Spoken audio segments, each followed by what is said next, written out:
Agriculture has changed drastically since World War II. Food and fiber productivity has increased a tremendous amount due to a number of reasons, including new technologies, increased chemical use, and government policies favoring maximizing production. With the change in farming demands, there have been significant negative effects on the earth. Groundwater contamination, topsoil depletion, and decline of family farms are only a few problems emerging with industrialized agriculture. Sustainable development focuses on meeting farming demands of today without jeopardizing the ability of our farming future.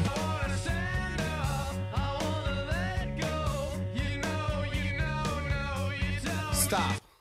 A lot of people just don't know the facts about how much reliant on things that are not renewable resources we are, and they don't understand the frighteningness of 70% of the food we grow in America isn't even edible by humans. It goes right back into creating ethanols, creating fake sugars and corn syrups. I think the issues at hand are relevant to everyone. I don't think that anyone could say that they didn't care about the earth, that they didn't care about the survival of humankind or the well-being of their family or their children if they decide to have any. I think that it's relevant to everyone, and that issues of sustainable development are saying that people aren't selfish beings. The Sustainable Development Program at Appalachian State University is an 18-year-old running program designed to explore sustainable development concepts along with creating environmental awareness. Environment, economics, and social equity are the main focus of the SD program.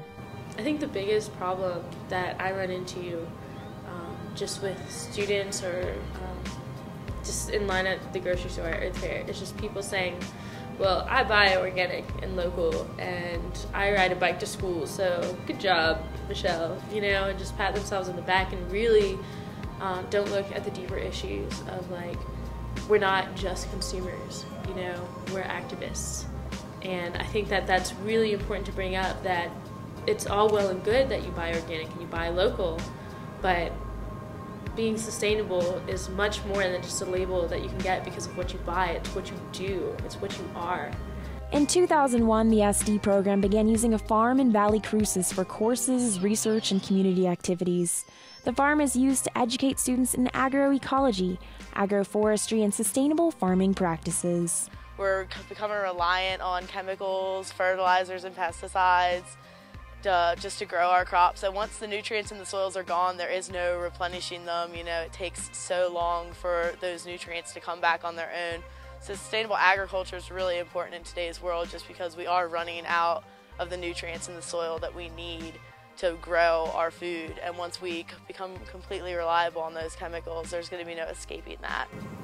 I guess protection of the environment, preventive measures to stop the constant pollution we've been bumping into the atmosphere. Instead of justifying pollution, you have to actually do something about it. The SD farm creates a hands-on experience that teaches students multiple aspects of sustainable development. We had some chicks hatch a few weeks back, and they're actually starting to look like chickens now. And we moved them from inside to outside. I think it was about 2 weeks ago. And we also have a pig there who was just inseminated recently, I believe. And we have 2 small hogs as well. We have a greenhouse, a couple beds, a few compost piles. At the farm, composting is an important part of everyday life. Here's our compost, our one compost behind us, and then we have the human manure compost, which is kind of gross, so I'm not going to get into that. But this, this compost is just, I think the basis of, I think this one sits for 3 years before it gets turned. It pretty much just creates this reorganic material that we can then put back on the top of our soils just to give us an extra organic layer. The farm teaches students effective ways to produce a continuous cycle of crops without harming the environment. Just knowing the best way to set things up without just throwing things down and making it how you want to be. Brooke is one of the farm managers. She's responsible for the everyday farm duties. I know that our big thing around here is she likes planting in cycles. She'll do a rooting cycle and then a top cycle. And she'll just plant a plant, say you have a really deep-rooted plant that pulls up all the nutrients from really low. The next cycle after that, you'd want a cover crop that at the end of that you wouldn't harvest any of that, you just chop it down and lay it, and let it die over the winter. That's kind of what we're doing right now. Over the spring, we've had all of our leafy vegetables, all of our beets and our turnips and our carrots, really deep-rooted potatoes. And now we're tearing all of them out, and we're just planting like rye and wheats and clovers over it. And then what they'll do is through the winter they'll grow up. We'll cut them down and we'll just lay them there. We won't remove any of it. We'll just come and slash it. And as that decomposes, it'll put the nutrients back into the soil that the deep-rooted ones may have really soaked up a lot of. Well, we planted garlic today. We started off, we threw down some kiln-fired chicken manure, and after that we put down the clothes, and we put some hay over that to insulate it, and some dirt on top of that to keep it down. Every week, students come to the farm and help with the maintenance of the farm.